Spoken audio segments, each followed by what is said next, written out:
Hello and welcome to the final video in the series on completing the square. In this video we're going to look specifically at how you use completing the square to solve an equation. So there are many ways to solve a quadratic equation. You could factorize, for example, you could use a graph, you could use the quadratic formula, but completing the square can sometimes be a very powerful approach. So let's just remind ourselves by doing part 8 here and writing this in the completed square form. So if you remember, the first thing we do is we write x and then in a bracket squared. We halve the coefficient of x, so in this case it's 6, so that's plus 3. That would give us x squared plus 6x, which is what we want, but it would also give us plus 9. So we subtract 9 and we subtract the 2 that's in the question, which simplifies to give x plus 3 all squared, subtract 11. Now part B, so if that's part A all done, part B asks us to solve this equation. So if we write this quadratic here in the completed square form, x plus 3 all squared, subtract 11, then equals 0, this equation must have the same solutions as this equation, but this one's much easier to solve. The first thing I would do is add 11 to both sides. The result of that is the right hand side becomes 11, the left hand side is just x plus 3 all squared.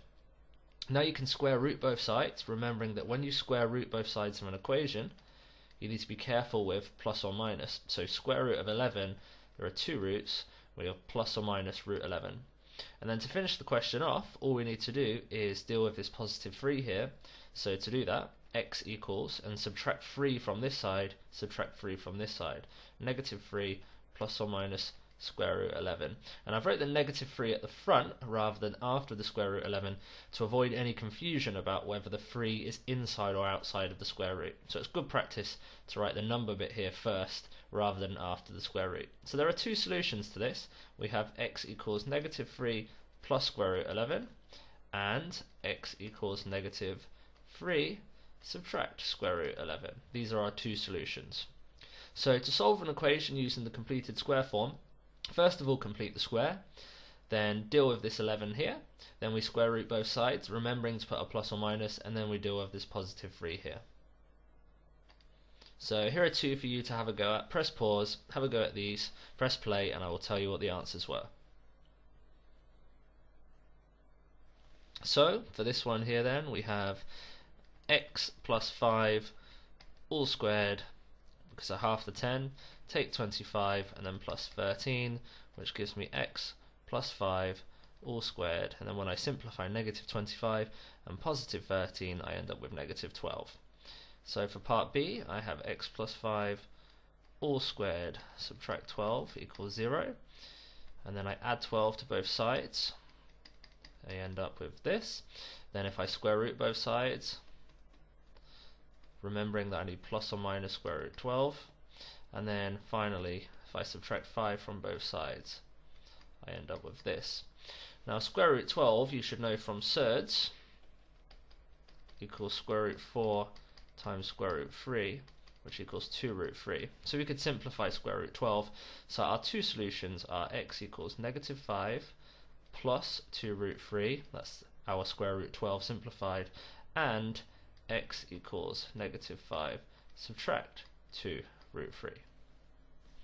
For the second question then, we are going to have part A as x subtract 3 all squared, so that's half of negative 6 is negative 3, subtract 9 and subtract 5, which gives x subtract 3 all squared, subtract 14.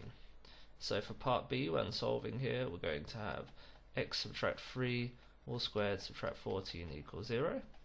Add 14 to both sides and we get this, square root both sides, and then x subtract 3 equals plus or minus square root 14, and finally x equals, now this time it's a negative 3 so we add 3 plus or minus square root 14. So our two solutions are x equals 3 plus square root 14 and x equals 3 subtract square root 14. So now we're going to have a look at a slightly harder version of this where the completed square form is harder to do. So the reason for that is this 2 in front of the x squared here, the coefficient of x squared is 2. If you remember from previous videos, what we're going to do for this is factorize 2 out of all terms. So we have two lots of x squared plus, well, half of 8 is 4, so 4x, and then half of negative 2 is negative 1. So these two are identical. Now what we do is we ignore the 2 and we complete the square on what's left inside the bracket. So half of 4 is 2, so it's x plus 2 all squared, subtract 4 and then subtract the 1 from here, which gives you two lots of x plus 2 all squared, and then negative 4 subtract 1, negative 5, and then if we multiply back through we end up with two lots of x plus 2 all squared, subtract 10.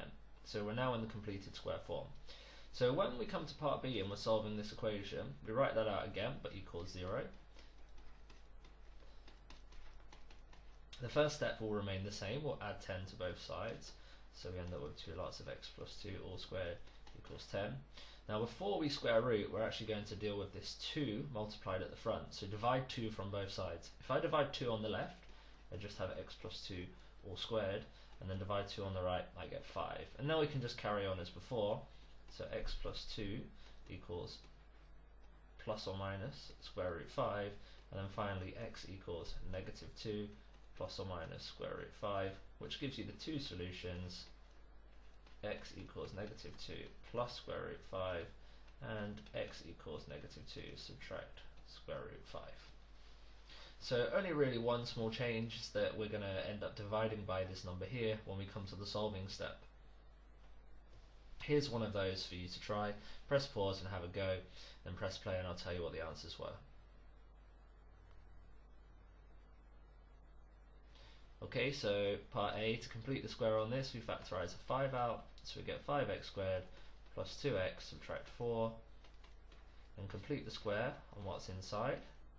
We end up with x plus 1 all squared, subtract 1, subtract 4, which gives you 5 lots of x plus 1 all squared, subtract 5, which is 5 lots of x plus 1 all squared, subtract 25. So for part B, if this is going to equal 0, then we add 25 to both sides, and then we divide both sides by 5, so this was the new step. So 25 divided 5 is 5, then square root both sides. And finally, subtract 1 from both sides, which gives you the two solutions, x equals negative 1 plus square root 5, and x equals negative 1 subtract square root 5. That completes this video and the series on completing the square.